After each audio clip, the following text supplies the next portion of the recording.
Evangelio de nuestro Señor Jesucristo según San Juan. Yo soy la vid verdadera y mi Padre es el viñador. Todo sarmiento que en mí no da fruto lo corta, y todo el que da fruto lo limpia para que dé más fruto. Vosotros estáis ya limpios gracias a la palabra que os he anunciado. Permaneced en mí como yo en vosotros. Lo mismo que el sarmiento no puede dar fruto por sí mismo si no permanece en la vid, así tampoco vosotros si no permanecéis en mí. Yo soy la vid y vosotros los sarmientos, y el que permanece en mí y yo en él, ese da mucho fruto, porque separados de mí no podéis hacer nada. Si alguno no permanece en mí, es arrojado fuera como el sarmiento y se seca, y luego los recogen y los echan al fuego y arden. Si permanecéis en mí y mis palabras permanecen en vosotros, pedid lo que queráis y lo conseguiréis. La gloria de mi Padre está en que deis mucho fruto y seáis mis discípulos. Palabra del Señor. Bueno, sabéis que este Evangelio es el que corresponde a este domingo, que es el quinto domingo de la Pascua. La vid y los sarmientos, como acabamos de escuchar. La cuestión es la siguiente. ¿Podemos dar frutos por nosotros mismos? ¿Podemos dar frutos imponiéndonos una serie de leyes y más cosas y tal? Yo no digo ni que sí ni que no, porque yo no soy quien para, digamos, entrar en el corazón y en el interior de nadie, pero sí os puedo aclarar un poquito, aclarar un poquito por lo que el Señor nos dice en su palabra, que como sabéis, cielo y tierra pasarán, pero mi palabra no pasarán. Bueno, pues vamos a ver, por ejemplo, el profeta Isaías. Dios, por medio del profeta Isaías, habla de Israel al quien Dios mismo compara con una viña. La viña es la heredad de Yahvé, la heredad de Dios. Dios cuidó esta viña, Dios escogió a Abraham, de Abraham fue pasando la elección, Isaac, Jacob, Moisés liberó al pueblo elegido, llegaron a la tierra prometida, Dios le concedió todo, y a un cierto momento, pues Israel empezó a hacer una serie de normas y más normas, no porque las normas sean malas, cuidado, no me interpretéis mal, es porque si estas normas y cositas de cultos y estas cosas son para que Israel se olvidase de la obediencia de Abraham a Dios, mal estamos. ¿Veis el toque por dónde va, no? Si hacemos ritos y más ritos, hablamos ahora de Israel, para dejar de lado eso de obedecer a Dios, vivir según su palabra, como Abraham, por eso se le llama el padre en la fe, evidentemente ya las obras que hacemos, pues en fin, ya no llevan el sello de Abraham, ya no llevan el sello de la unión de Abraham con Dios, ya no llevan ese sello. Y entonces llega un momento en que Israel es un pueblo que se impone a sí mismo un montón de normas y rígidas algunas, muchas de ellas en ayunos y todas estas cosas, como si Dios fuera un poquito, a ver si me entendéis, no digo tonto por no faltar al respeto, pero un poco sí, como que no se entera de las cosas. Sí. Si hay salmos que lo dice, ya ve, no se entera, Dios no se entera de cómo hacemos las cosas. Una forma así muy estúpida de hablar, ¿no? Es que Israel actúa así. Orillan la obediencia a Dios, es decir, en la espiritualidad de la palabra. Porque la palabra te pone en una tesitura, o obedeces a Dios o no le obedeces, pero ya no estás en el camino de en medio, ya no vives engañado. Ya no vives engañado. Israel se engaña a sí mismo, poniéndose una serie de, como digo, ¿sí?, de normas y más normas, también sacrificios, etc. Porque le da miedo obedecer a Dios. Porque obedecer a Dios significa perder la vida, significa en fin, que dejar que Dios te guíe, que Dios tiene un plan sobre ti, y el plan que Dios tiene sobre ti te lo da con su palabra, como hizo con Abraham, y con Isaac, y con Jacob, y con los profetas. Hablamos hasta ahora del Antiguo Testamento, ¿no? Entonces llega un momento que las obras que hacen, pues son obras para la galería, obras de fachada en que el interior permanece pues con la misma perversidad. Y llega un momento en que entonces Dios habla al profeta Isaías una palabra para que se la diga al pueblo, que es la que vamos a leer ahora, Isaías 5, del versículo 1 al 4. Voy a cantar a mi amigo la canción de su amor por su viña. Es Dios que está cantando su amor por Israel, su heredad, su viña. Lo escogió, lo sacó de la esclavitud. ¿eh? Le dio tantos dones, profetas, hombres enviados por Dios, que hablaban desde la transparencia de Dios. Seguimos el texto. Una viña tenía mi amigo en un fértil otero. La cavó y despedregó, y la plantó de cepa exquisita, la fe de Abraham. La cavó de cepa exquisita. Sembró su palabra en este pueblo, sembrándola en el corazón de Abraham. Edificó una torre en medio de ella y además excavó en ella un lagar y esperó que diera uvas, pero dio gracias. O sea, hizo todo lo que se puede hacer por una viña, todo. Ahora pues, habitantes, habla Dios nuevamente, ¿no? No, habla Dios, sí. Ahora pues, habitantes de Jerusalén y hombres de Judá, venid a juzgar entre mi viña y yo. ¿Qué más se puede hacer ya por mi viña que no lo ya haya hecho ya? Y yo esperaba que diese uvas. ¿Y por qué dio agracias? ¿Por qué dio uvas amargas? ¿Por qué dio uvas que no se pueden aprovechar? Que hay que arrojarlas, porque ni los cerdos las pueden comer. ¿Por qué? ¿Qué ha pasado? Dios dice, ¿qué más podía haber hecho yo por este pueblo? Por este pueblo he hecho lo que no he hecho con ningún pueblo de la tierra. ¿Qué más podía haber hecho yo?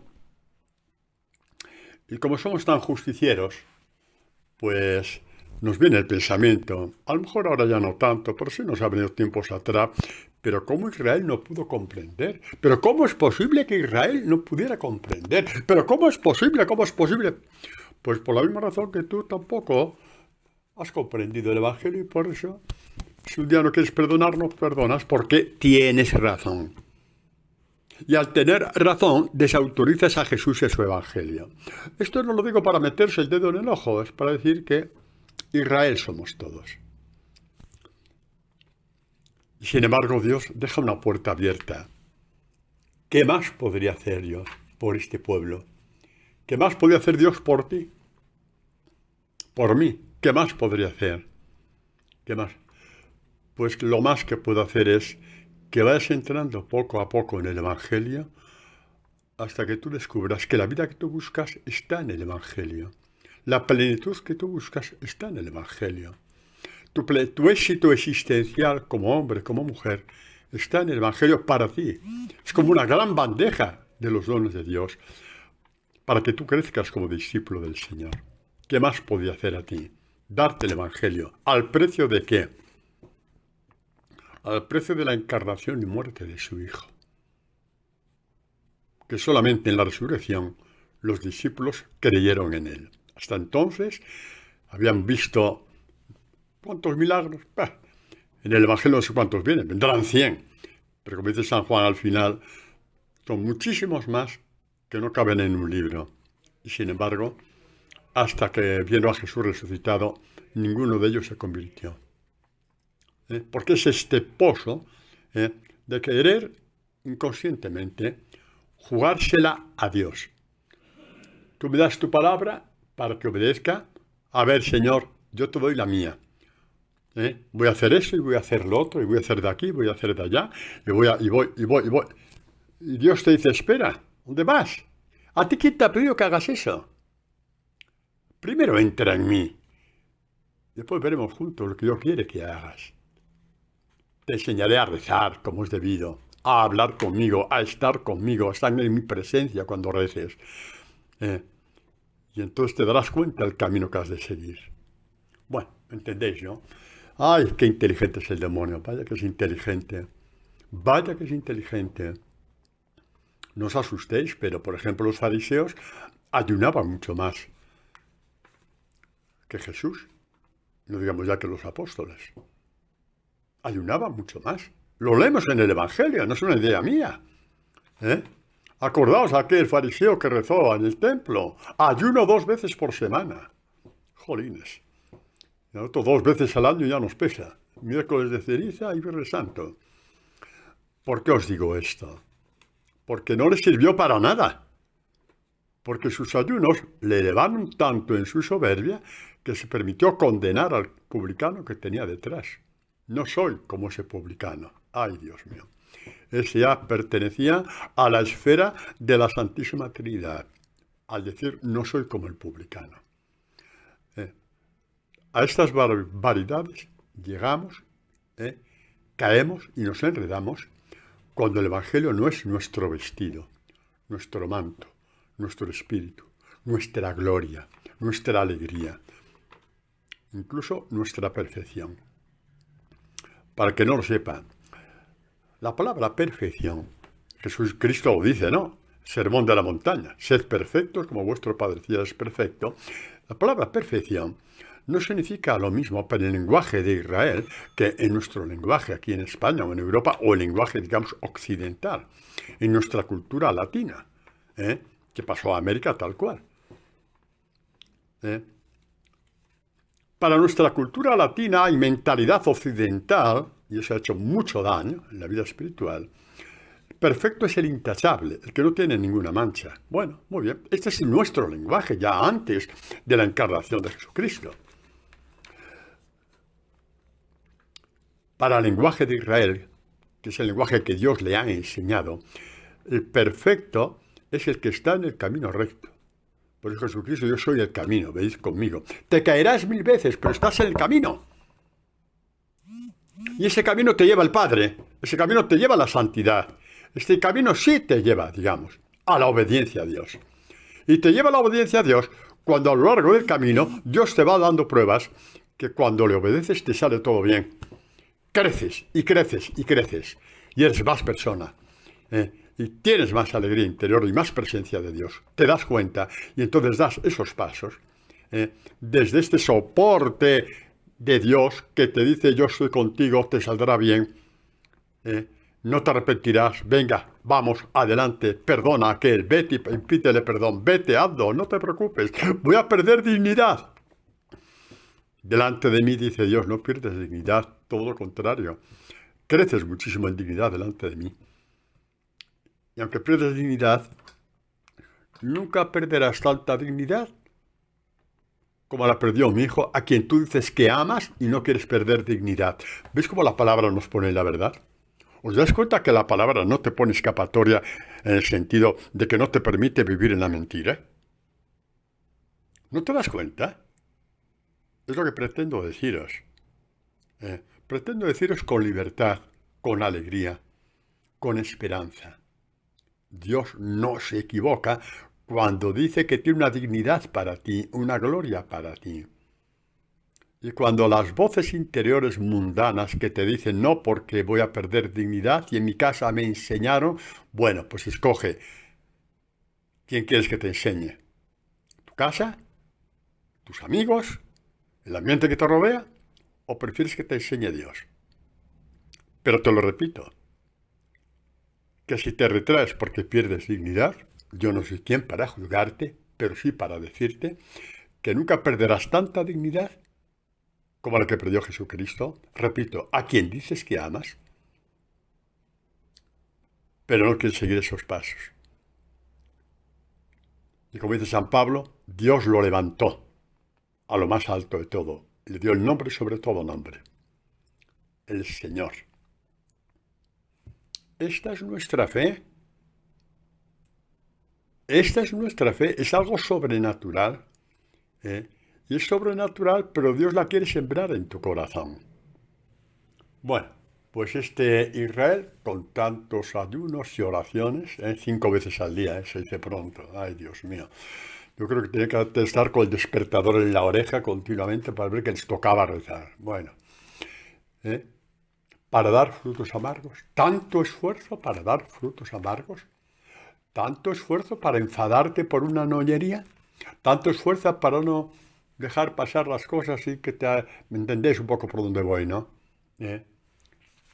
Nuestras preocupaciones tienen que ser preocupaciones por estar con Dios, preocupaciones por limpiar nuestro interior, no las preocupaciones de los que no creen en Dios. Nuestras preocupaciones son otras. El cómo acercarte más a Dios cada día. Es acercarte por acoger el Evangelio que te lleva en volandas hacia Dios. Cuando acoges el Evangelio, te lleva en volandas hacia Dios. Y con el tiempo te dirás, pero qué tonto fui cuando yo pensé que perdía cuando obedecía a Dios. Después miras para atrás y te has dado cuenta de lo que aparentemente era una pérdida, resulta que es la gran ganancia de tu vida, ¿no? La gran ganancia de tu vida, como dice San Pablo en la carta a los Filipenses, ¿no? En el capítulo 3, no sé qué es ese versículo, bueno, no seáis vagos, buscarlo. No sé cuál es, pero lo que era para mí una pérdida ha sido una ganancia al haber conocido a Jesucristo. Pablo, el intachable, el perfecto. Obras. Sarmiento perverso, sarmiento seco, que incluso llegó a, por decir que daba culto a Dios, participar en el martirio de Esteban. Hasta esto nos engaña el demonio. Uy, hasta esto. Por eso no os meto miedo el demonio, porque no hay que meterle miedo. No, el demonio no tiene por qué dar miedo, no da miedo. Ante el Evangelio se encuentra con una muralla infranqueable, se retrae, se echa para atrás, porque aniquila todo su poder. Así que de miedo ante el demonio, nada. Atentos a sus mentiras, sí, pero nada más que eso. Bueno, pues por ahí va esto que dice Jesús, ¿no? Podemos dar frutos secos, como los que hemos leído en el profeta Isaías, y hemos puesto un exponente de estos frutos secos. Ya no hablamos de los que condenaron a Jesús, hablamos de uno más cercano, como San Pablo, que ya os lo he dicho, no lo voy a repetir, y que encima ni se conmovió, ni pensó por decir, pues he hecho mal. Dios, ¿qué va? He dado culto a Dios. ¿Ves hasta dónde llega la mentira del demonio? Padre de la mentira, es homicida, sí, mata el corazón del hombre. Mató el corazón de Pablo. Solo que Dios en su amor lo recuperó. Y luego Pablo fue el enviado por Dios para sanar muchos corazones afligidos. Porque todo pecado es una herida interior. Bueno, podemos ver frutos amargos, desechables, que es lo peor, desechables, que ni siquiera sirve para los cerdos. O podemos dar los frutos que Dios quiere. Dice Jesús, lo hemos leído antes. Yo soy la vid, vosotros los sarmientos. El que permanece en mí y yo en él, ese da mucho fruto. Más adelante, no en el Evangelio de hoy, pero más adelante, en este mismo capítulo 15, en el versículo 10, nosotros hemos leído del 1 al 8. Dice, si guardáis mis mandamientos, permaneceréis en mi amor, como yo he guardado los mandamientos de mi Padre. Los mandamientos aquí sobre todo es sinónimo de palabra. Jesucristo no iba con una lista de 10 mandamientos para agradar al Padre, ni nosotros tenemos mandamientos de la boca de Jesús. No quiere decir que no sean válidos, cuidado, no estoy diciendo eso. Pero Jesús guarda la palabra del Padre, como dirá en otra ocasión. Yo conozco al Padre y guardo su palabra. El que guarda la palabra de Dios, el que guarda el Evangelio, es el que guarda, permanece en Jesucristo. Y el que permanece en Jesucristo da frutos agradables a Dios. Bueno, dan fruto desde Jesús que vive en ellos. Vamos a ver. El mismo Jesucristo que dice, esto lo vimos, me parece, sí, no, seguro, que lo vimos en el Evangelio del domingo anterior, ¿no? Cuando Jesús dice, en el Evangelio de San Juan exactamente, acordaos que Jesús dice, porque como el Padre tiene vida en sí mismo, así también ha dado al Hijo tener vida en sí mismo, ¿no? Entonces, aquí hemos leído en el Evangelio de hoy que vosotros no podéis dar frutos por vosotros mismos. Es que no podéis, ¿no? Lo mismo que el sarmiento no puede dar fruto por sí mismo. No. Y tú por ti mismo tampoco. Porque ese sarmiento no está sostenido. a la vid, que es Jesucristo. Y das frutos amargos. Aunque vayas con cara de santito por la calle, el que permanece en mí da fruto por sí mismo, porque dentro de sí mismo vive Jesús. Y ahí está la diferencia, como del cielo a la tierra. Este Jesucristo que vive dentro de ti es el que te permite dar fruto. Recogemos la pregunta de antes, que la dejamos en el aire para ponerla ahora que es su momento. Dios ama a su pueblo. Si pudiéramos poner lágrimas a Dios, Dios llora por este pueblo. Tan equivocado. Este pueblo que le tiene miedo a Dios. No tiene miedo a que envíe un incendio, a que envíe un terremoto, Estas cosas pasan en todos los pueblos del mundo. El elegido y el no elegido. Exactamente, eso lo sabemos, todas las naciones de la tierra. El miedo que tiene Israel a Dios es el miedo a obedecerle, porque piensa que se queda sin vida. Eso es no conocer a Dios. Y por eso da frutos amargos, porque das frutos desde Él mismo, desde lo que Él piensa. Porque como este pueblo es muchísimo más inteligente que Dios, igual que nosotros tantas veces, se inventa cosas por hacer, espirituales, con tal de apartar muy educadamente las palabras de Dios. Esto significa tener miedo a Dios, tener miedo a sus palabras, miedo a perder la vida. Miedo a perder la vida.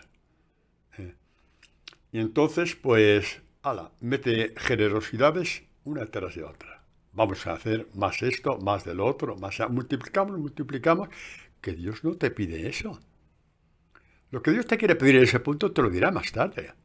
Dios lo que te pide ahora es que no le tengas miedo, de que creas en su palabra, de que confíes en su palabra, que confíes que su palabra es buena para ti, en que confíes que su palabra es buena para ti. Pues tú confías que su palabra es buena para ti, tienes la fuerza sobrenatural para cumplirla, y eso es muy lentamente. Esto es como un nacimiento. Después de la concepción, el niño no nace a los 15 días, porque se muere. Nace cuando tiene que nacer. En el tiempo es preestablecido. Pues también el Evangelio tiene ese tiempo de madurez dentro de ti, en que vas creciendo poco a poco. ¿En qué? En confianza. Porque no hay mayor santidad que confiar en Dios. No hay mayor santidad que confiar en Dios, en su palabra, en su Evangelio. Incluso ese Evangelio que a primera vista te retrae, porque da la impresión de que va en contra de ti, de tus planes y de tus intereses. Para que cuajen en ti los planes de Dios, los proyectos de Dios. Que el plan fundamental de Dios es que seas coronado como discípulo de Jesús. La plenitud de ser hijo de Dios. El miedo que te pone Satanás, el miedo que nos pone a todos. Mentiroso y padre de la mentira. Por lo cual, pensando que Dios nos entera, inventamos muchas cosas con tal de no acoger el Evangelio con confianza y dar pasitos, aunque sean de hormiga. Porque si son pasos de hormiga, será porque en ese momento no los puedes dar más grandes. Y Dios se conforma con esos pasos de hormiga. Y poco a poco, esos pasos de hormiga ya se van convirtiendo en pasos mayores. Y cuando el Evangelio haya aprendido en ti, porque ya has ganado toda la confianza con Dios, porque ya no tienes miedo de Dios, porque ya conoces a Dios lo suficiente para saber que todo lo que te pide es para tu bien, lo que empezaron como pasos de hormiga, termina siendo pasos de gacela. Venid, corramos al encuentro de Dios, dice el alma en la figura de la esposa del Cantar de los Cantares. Esto es lo que nos espera. ¿Quieres estar siempre hundido en tu pozo, en tu hoyo, dando vueltas a tu hoyo sin salir de él? Tus frutos serán siempre amargos. No, yo no te voy a decir si te vas a condenar, porque eso no toca ni a mí, a ningún hombre de este mundo. Esto solamente le toca a Dios. Pero que tu vida será muy triste, eso sí te lo garantizo. Que tu vida será muy triste, te lo garantizo. Sí, porque te falta la paz de Dios. ¿Te parece poco? ¿Eh? Y encima cumpliendo como un animal, como una bestia de carga. Bueno, ¿qué más podía hacer por ti? Dice Dios, dice, ¿qué más podía hacer por ti? La respuesta nos la va a dar Jesús. La vamos a ver en el Evangelio de San Lucas. Dice así, Jesús dijo a sus discípulos esta parábola. Es Lucas 13, del versículo 6 en adelante. Un hombre tenía plantada una higuera en su viña y fue a buscar fruto en ella y no la encontró. Y dijo entonces al viñador, ya hace 3 años que vengo a buscar fruto en esta higuera y no lo encuentro. Córtala, ¿para qué va a cansar la tierra? Pero él respondió, Señor, déjala por este año todavía. Y mientras tanto, cavaré a su alrededor y echaré abono por si da fruto. Y en adelante, si no da fruto, lo cortas. Y en adelante, si no da fruto, lo cortas. 3 años y no ha dado fruto. ¿Qué os parece? Tranquilos, no saquéis el hacha de guerra. Ya estáis sacando el hacha de guerra, pero ¿cómo es posible? 3 años. Pues, ¿qué os parece lo que voy a leer ahora? A ver qué os parece. No creáis que soy yo el que digo las cosas. Dice así, después de la última cena, después de la Eucaristía, Mateo, del versículo 31 en adelante, les dice Jesús, todos vosotros voy a escandalizaros de mí esta noche. Ahí está, 3 años con él y no había ningún fruto. Porque se escandalizaron de que el supuesto, entre comillas, hijo de Dios, muriese condenado por el pueblo santo en muerte de cruz. Fuese tan rechazado, tan humillado, tan herido, todo. Está escrito, iré al pastor, se dispersarán las ovejas del rebaño. Mas después de mi resurrección, iré delante de vosotros a Galilea. Pedro intervino y le dijo, aunque todos se escandalicen de ti, yo nunca me escandalizaré. Jesús le dijo, yo te aseguro, esta misma noche, antes de que el canto antes de que el gallo cante, me habrás negado 3 veces. Le dice Pedro, aunque tenga que morir contigo, yo no te negaré. Y lo mismo dijeron también todos los discípulos. ¿Lo veis? Aquí ya no solamente Pedro, son todos. Mateo lo dice. Padre, esto no lo había oído nunca ya, claro. Que lees libros de qué sé yo, de sensacionalismos, de esto, de lo otro, y no te has leído esto del Evangelio todavía. Y no es porque no hayas leído, un montón de cosas. Lo mismo dijeron todos. Y Jesús dijo, todos os escandalizaréis de mí esta noche. ¿Qué frutos habían dado los apóstoles hasta entonces? Ninguno. De ahí que Jesús les dijera, todos se escandalizaron. Aquí hay alguno que se está escandalizando en este momento. Porque, ¿cómo es posible que Jesús haya dicho, todos os escandalizaréis, cuando sabemos que Juan estuvo al pie de la cruz? Muy bien. Jesucristo no se equivoca, Tiene que haber otra respuesta. ¿Cuál es? Pues la que nos dice San Agustín, cuando dice que Juan entró cuando llevaron a juicio a Jesús, después de que lo detuvieron en el huerto de los olivos, entró porque era amigo del sumo sacerdote. La palabra amigo es la connotación familiar que tiene en la escritura de la Escritura. Y San Agustín nos dice que Juan posiblemente era primo del sumo sacerdote, por lo tanto puede ir donde le dé la gana, que no le iban a preguntar como a Pedro, tú eres discípulo de él. No le preguntaron porque se imponía un respeto el que fuera primo del sumo sacerdote. Por lo tanto, cuando Jesús dijo todos. No quito nada al mérito de Juan, pero yo respeto las palabras de Jesús, porque al final de cuentas todos fueron reconciliados, todos fueron reconciliados unidos a la vid, que nunca fueron separados, pero empezaron a dar fruto, cuando Jesucristo los reunió, los encontró reunidos en el cenáculo y les dijo, la paz con vosotros, estoy con vosotros. Y les envía al mundo entero. A Jesucristo no se le escapa nada. A partir de ahí empezaron a dar fruto. Pero hasta la última cena, Eucaristía incluida, daban frutos amargos. Y esto se sobreentiende en lo que dice este señor, con perdón, el que cuidaba de la viña. Higuera y viña son sinónimos en la Escritura, son la heredad de Dios. La higuera simboliza la palabra, eso lo habéis oído ya otras veces, y la viña es el pueblo de Dios. Entonces, sí, son lo mismo, ¿no? Y de hecho, el hecho de que es una higuera en la cuya, que está plantada en una viña. Bueno, más claro, agua, ¿no? No da fruto. Durante 3 años los apóstoles no dieron fruto. El estar con Jesús en sus desprecios, pero ni un paso más, porque no podían más. Pero para Jesús fue suficiente esto. Por eso les dijo, habéis perseverado conmigo en mis pruebas. Esto en la última cena también se lo dijo. Para lo que podían hacer, ya hicieron todo lo que podían hacer. No podían más. La línea roja no la podían traspasar. Era necesario que Jesús muriera por ellos. Para que tuvieran una nueva forma de ver las cosas. Una nueva forma de pensar. Un corazón nuevo. Unas fuerzas que hasta entonces no tenían. Y entonces, vuelvo a la parábola. Que el cuidador de la viña dijo, Señor, déjala por este año todavía. Mientras tanto, cavaré a su alrededor y echaré abono, por si da fruto en adelante. Si no, sí, la cortas. Pero primero, mirad, esta es una palabra entrañable. Es una parábola entre el padre y el hijo. El padre es el dueño de la viña.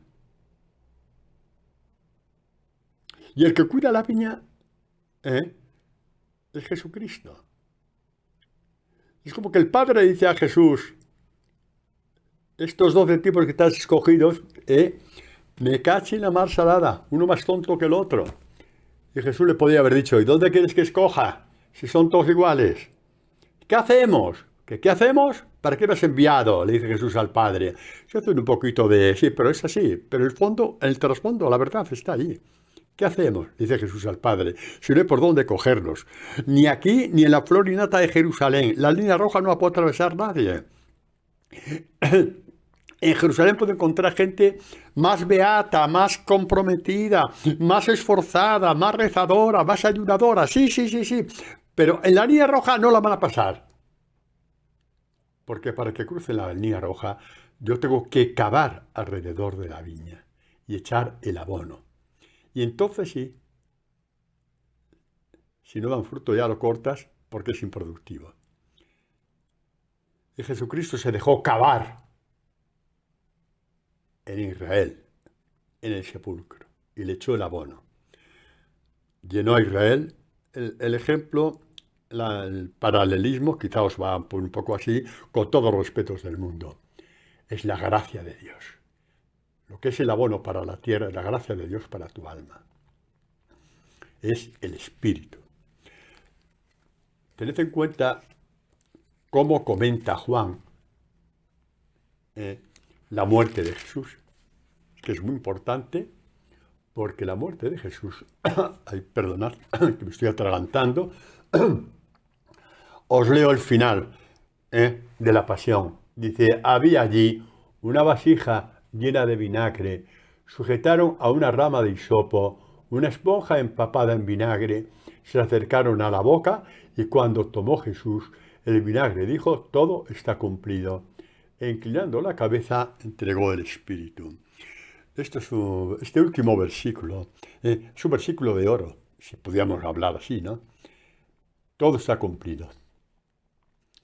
Todas las promesas del Antiguo Testamento están con la puerta abierta, están abiertas para ti, todas, cumplidas en plenitud. Dios las fue cumpliendo parcialmente al pueblo de Israel dentro de lo que es un poquito, lo que podemos llamar exactamente la no plenitud aún del Antiguo Testamento. La plenitud viene con la encarnación de Jesús. Las promesas alcanzan su plenitud en Jesucristo. Y todo está cumplido. Padre, mira tu viña. Ya he cavado la fosa. He cavado alrededor de ella. Le he puesto el abono. Ahora sí van a dar fruto, Padre. Todo está cumplido. Ahora van a dar fruto.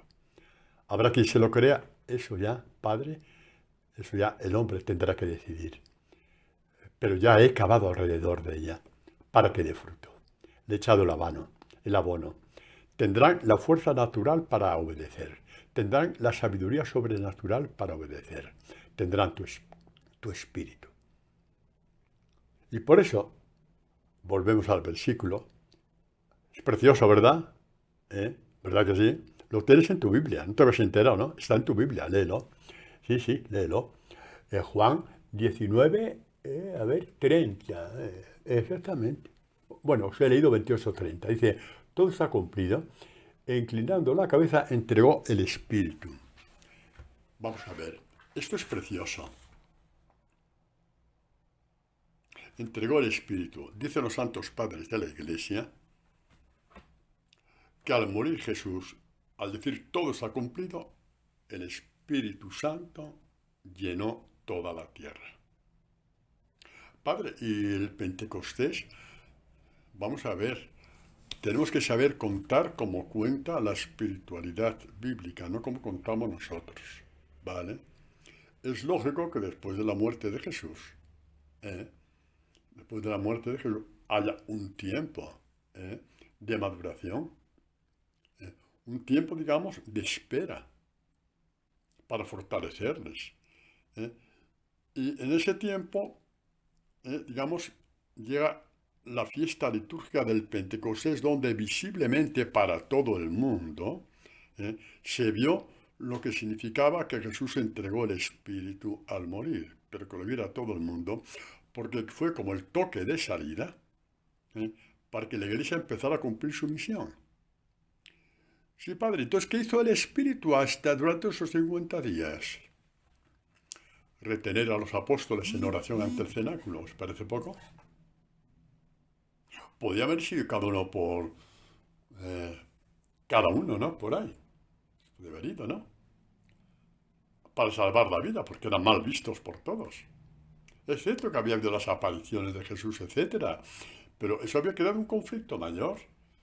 Porque de hecho quisieron sobornar y sobornaron a los guardias de sepulcro diciendo, mirad, los discípulos se lo llevaron. Entonces, que algunos creyeron a los apóstoles, no muchos. La mayoría, pues los apóstoles, si se creyeron el cuento de los doctores de la ley, de que habían sobornado a los guardias para decir que habían resucitado, la inquina era mucho mayor. ¿Sabemos de alguien que huyó de Jerusalén? No, se quedaron ahí. Se quedaron ahí. Una fuerza interior les impidió a la perseverancia en el cenáculo.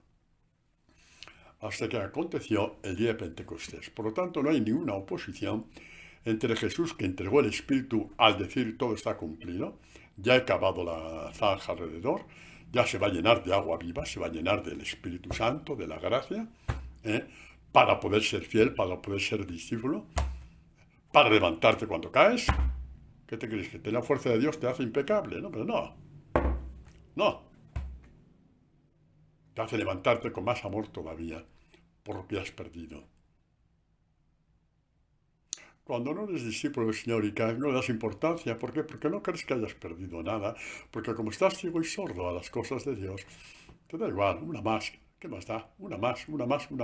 Pero cuando empiezas a ser discípulo del Señor, en cada caída, no digo que te vuelvas a un neurótico a llorar como una Magdalena, no, esas lágrimas de cocodrilo no van con el Señor. Puedes llorar si quieres, pero lo bonito es que te levantes diciendo, gracias Señor que me mantienes, gracias porque sigues confiando en mí, gracias porque me sigues ayudando, gracias porque no desesperas de mí, gracias porque el discipulado no me lo has arrebatado, gracias.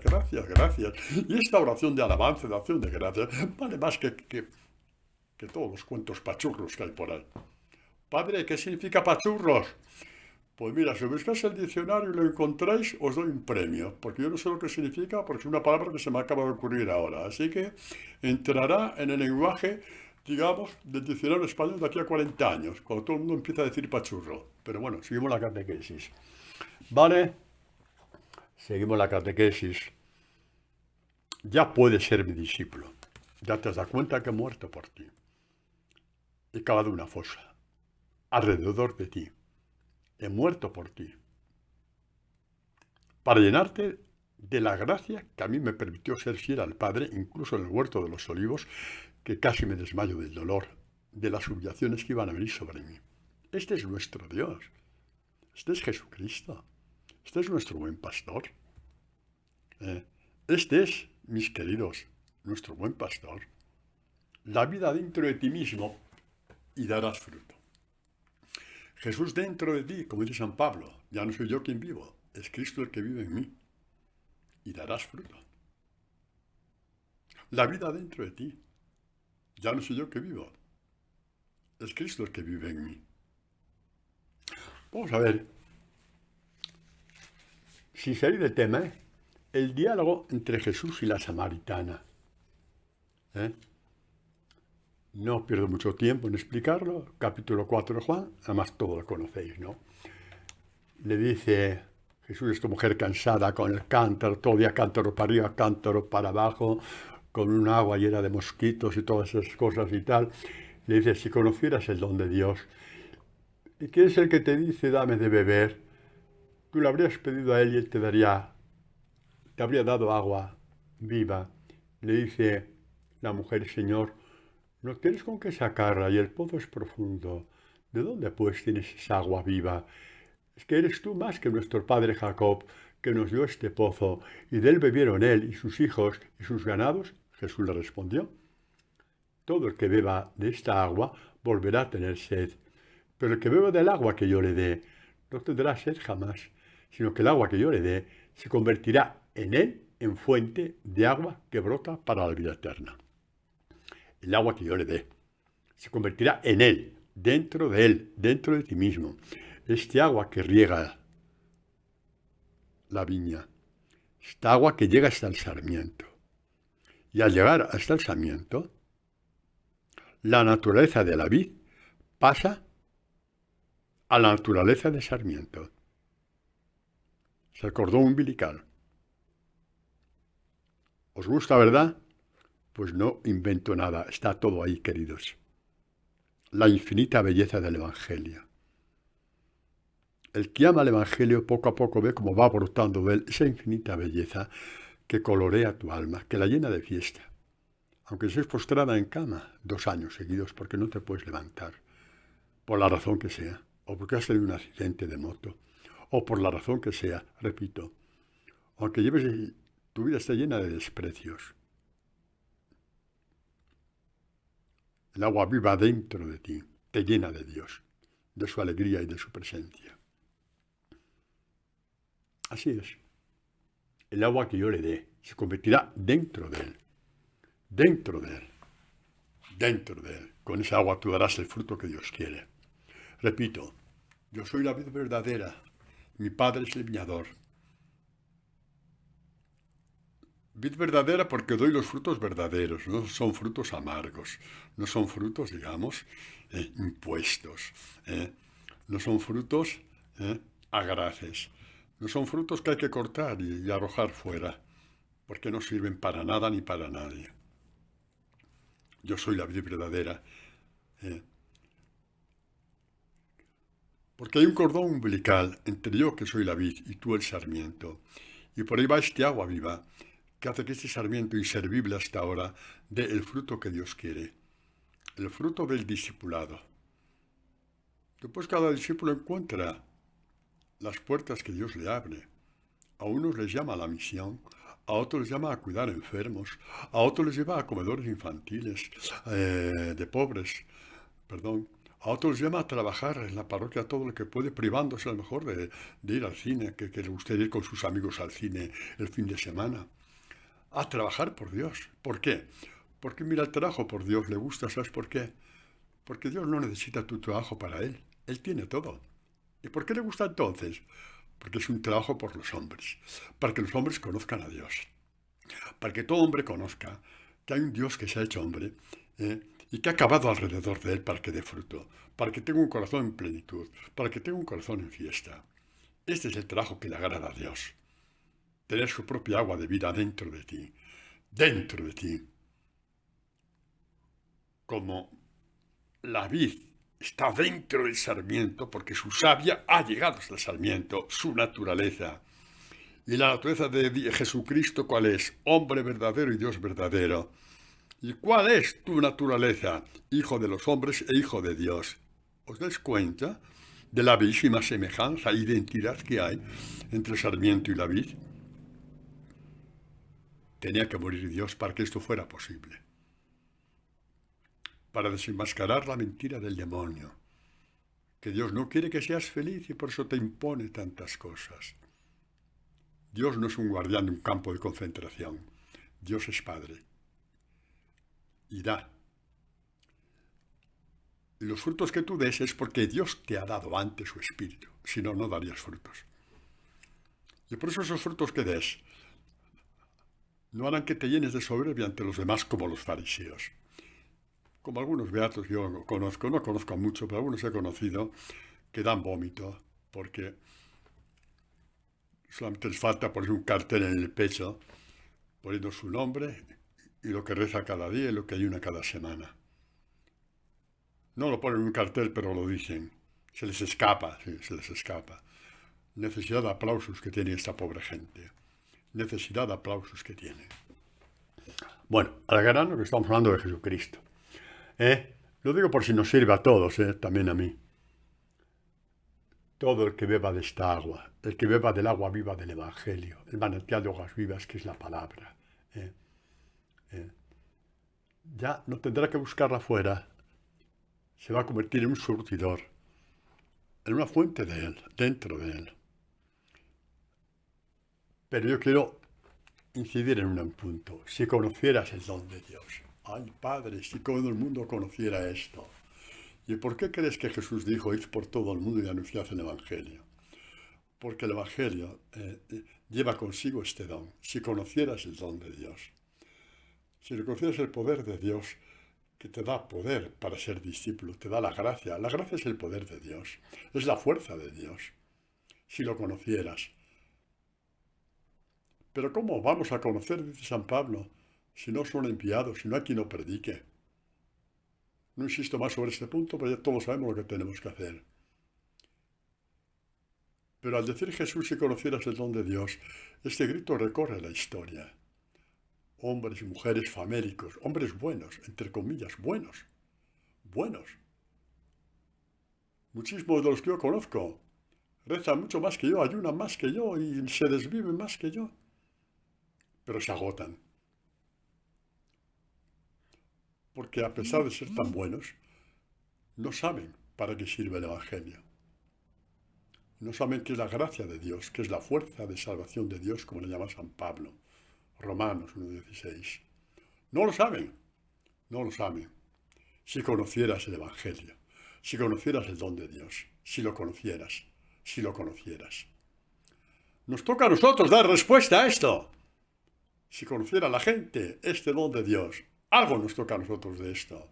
Os leo un texto bellísimo de los Hechos de los Apóstoles sobre este punto. Es un hecho de... ¿Sabéis que en Israel estaban lo que llamaban los prosélitos? ¿Quiénes eran los prosélitos? Hoy los llamaríamos, esa palabra prosélito es muy fea. Con el tiempo se ha deteriorado mucho, porque prosélito y fanático ya casi viene a significar lo mismo. Pues bueno, vamos a llamarlo de otra forma. Eran simpatizantes con la religión de Israel. ¿Por qué? Pues porque, claro, la gente un poco más, con la frente más abierta, entendían que no podía haber 40 dioses. Uno para la guerra, otro para la agricultura, otro para el amor, otro para la fecundidad, otro para no sé qué. Aquello era un guirigante. Bueno, esto no puede ser así, estos son fábulas que no hay quien se las crea. Y de hecho, pues bueno, muchos pasaban al ateísmo porque eso no podía ser. Pero llamaba la atención que había un pueblo en medio de ellos, se llamaba Israel, que creían en un solo Dios. Y además un Dios que no tenían que inventar, sino que fue Dios el que inventó al pueblo. Le dio la elección. Se creó un pueblo para desde ahí ir a todas las naciones, como aconteció en la encarnación de Jesucristo, que por si alguien no lo sabe, Jesucristo es israelita. Lo digo por si hay aquí un antisemita aquí. Jesucristo, igual que la Virgen María, son semitas los dos. Pero bueno, eso es otra cosa. ¿Qué pasa? Pues que con motivo de la Pascua había gente que iba a Jerusalén a participar, aunque fuera desde fuera, porque no podía entrar en el templo por ser paganos, diríamos hoy, gentiles lo llamaban entonces, no podía entrar en el templo y participar, pero respiraban el ambiente de la Pascua en Jerusalén con un montón de cosas que veían, ¿no? Y les gustaba participar y preguntaban por aquí, preguntaban por allá. Bueno, pues llegó a Jerusalén un funcionario de la reina de Etiopía. Había llegado hasta allí. Y este hombre había llegado, como dice, a adorar al Señor. O sea, un simpatizante ya muy próximo, ¿no? Eh, Terminada la Pascua, vuelve hacia su tierra, en un carromato, carroza, etcétera y tal. Y el Espíritu Santo habló a Felipe, uno de los apóstoles, le dijo, acércate a aquella carroza, quiero que hables con este hombre. Pásate junto a él y ya te diré yo. Y os leo ahora ya textualmente. Felipe corrió hasta él y le oyó leer al profeta Isaías. Aquí hay un punto muy importante. Le oyó leer al profeta Isaías.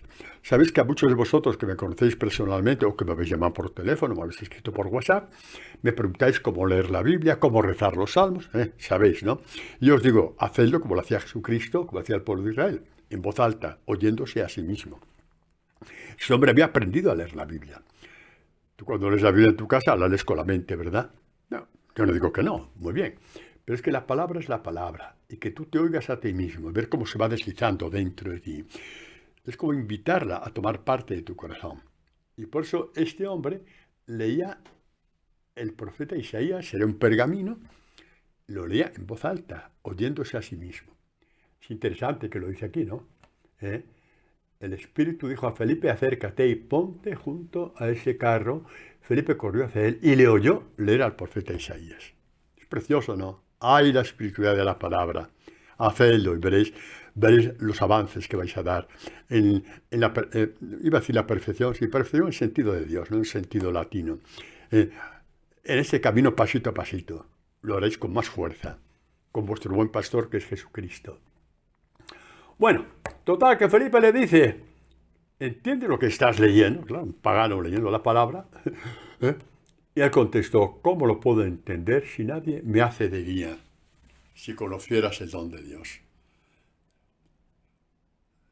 Si nadie hace de guía a los que no creen, si nadie da a conocer a quien no cree, si nadie da a conocer a los que piensan que el Evangelio es un libro muy bonito y nada más que muy bonito, si nadie lo da a conocer, Dios vio una búsqueda tan profunda en este funcionario etíope, con tanto amor, que iba leyendo un pergamino en el camino de vuelta.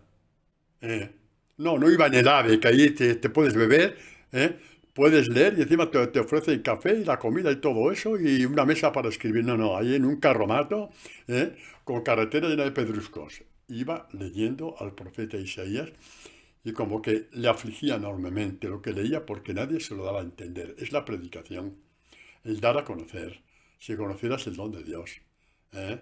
No tenemos que ir por ahí desde qué mal está el mundo, qué mal está la sociedad, mira lo que han hecho, mira lo que me he enterado, han hecho esto, han hecho lo otro. Y tú das a conocer a Jesucristo, entonces no te quejes. Estás dando a conocer a Jesucristo. Es que hay gente que lo busca, hombre.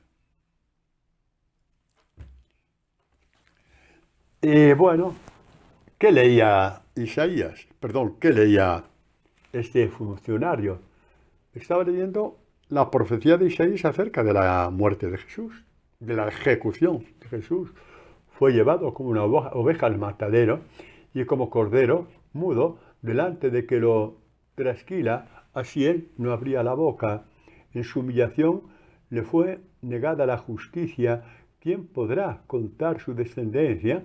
Porque su vida fue arrancada de la tierra. Estaba leyendo eso, le parecía maravilloso, pero no sabía a quién se refería, no lo sabía, pero le encantaba.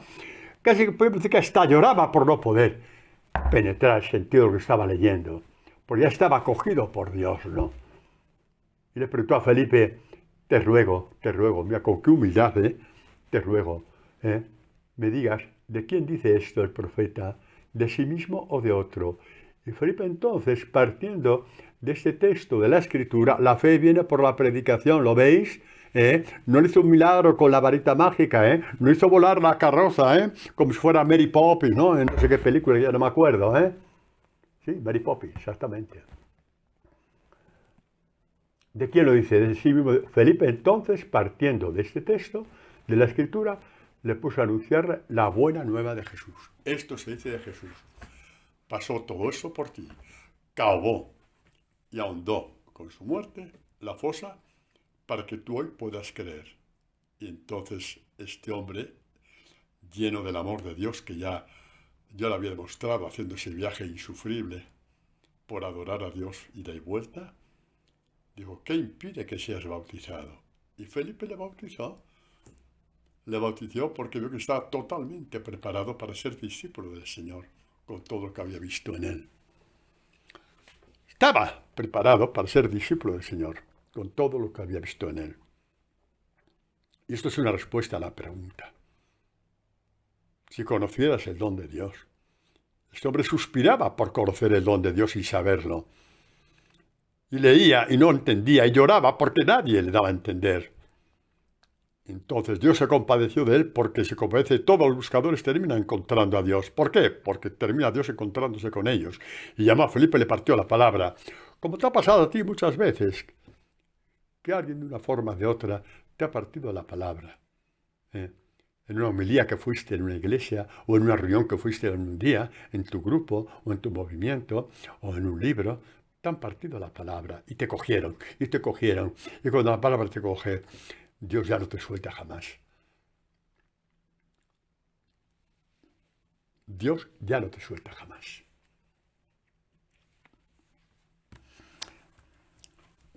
Mis queridos, Jesús es la vid y nosotros somos los sarmientos.